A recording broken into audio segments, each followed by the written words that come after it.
आजी, आज की नाही शाळेत एक मोठी गोष्ट घडली आहे. शाळेतून घरी आल्या खांद्यावरचे दप्तर काढत सौरभ उत्साहाने आजीला म्हणाला. आजी सौरभचा फुललेला चेहरा पाहून म्हणाली, अरे वा, आज एक मुलगा खूप खुश दिसतोय. आनंदाची बातमी असणार बहुतेक. बक्षीस वगैरे मिळालं का रे? हो ना. तुला कसं कळलं? आजी, तू आणि आई दोघीही माझ्या मनातलं पटकन ओळखता.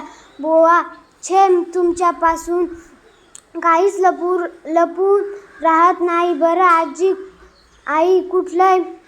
अरे, तुझी आई शेजारच्या राधा काकूंकडे गेली.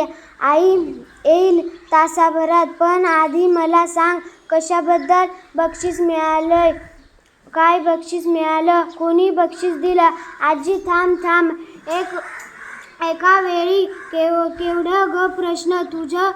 तुझे अंग. आज बक्षीस मिळालं ना? ते काय माझ्या एकट्याचं मुळीच नाही. ते बक्षीस माझं आणि तुझं, आपल्या दोघांचं मिळून आहे. आता आजी गोंधळली. ती स्वतःशीच पुटली. दोघांचं एकच बक्षीस? तिला काहीच कळेना. सौरभ म्हणाला, ओळख, तू माझ्या मनातलं पटकन ओळखतेस ना? आता हे सुद्धा ओळख बघू. आजी म्हणाली, अरे, आधी बक्षीस तर दाखव. त्यावरून काही अंदाज बांधता येतोय का ते बघू. सौरभने शाळेकडून बक्षीस म्हणून मिळालेलं डॉ. अरुण जोशी यांचं म्हणी आणि वाक्प्रचार हे पुस्तक दप्तरातून काढलं. दुमडायला नको म्हणून चित्रकलेच्या मोठ्या वहीच्या पानात जपून ठेवलेलं प्रमाणपत्रही बाहेर काढलं. आजीला दाखवलं. आजीने प्रमाणपत्र हातात घेतलं. अनुभवांच्या खाणी समृद्ध करती वाणी या स्पर्धेत सौरभचा प्रथम क्रमांक आला होता. आजी म्हणाली, ही कोणती रे स्पर्धा? अगं आजी, ही स्पर्धा तू ओळखली नाहीस. गंमतच आहे अगं. तुझ्यामुळे तर या स्पर्धेत माझा पहिला नंबर आलाय. आजीने खूप विचार केला. तिला काही आठवलं. ती म्हणाली, अनुभवांच्या खाणी म्हणजे म्हणी, बरोबर ना? सौरभ म्हणाला, अगदी बरोबर. हुशार आमची आजी. आजी, आपल्या मराठी भाषेला अभिजात भाषेचा दर्जा मिळालाय. या निमित्ताने आमच्या शाळेत एक उपक्रम घेतला होता. लेखक आपल्या भेटीला. या उपक्रमात आमच्या शाळेत अनेक लेखक आले होते. त्यांनी आम्हाला मराठी भाषेची महती तर सांगितलीच, शिवाय कमी शब्दांत मोठा आशय व्यक्त करणाऱ्या म्हणी व वाक्प्रचार यांचे महत्त्वही पटवून दिलं. त्यामुळेच शाळेनं या आठवड्यात म्हणींवर आधारित एक स्पर्धा घेतली होती. या स्पर्धेची अट एकच, आपल्या शरीराच्या अवयवाचा उल्लेख असणारीच म्हण स्पर्धकांना सांगायची.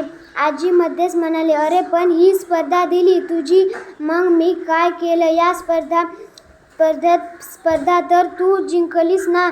अगं आजी, ही स्पर्धा जरी मी जिंकलो असलो तरी ही स्पर्धा मी तुझ्यामुळे जिंकलोय.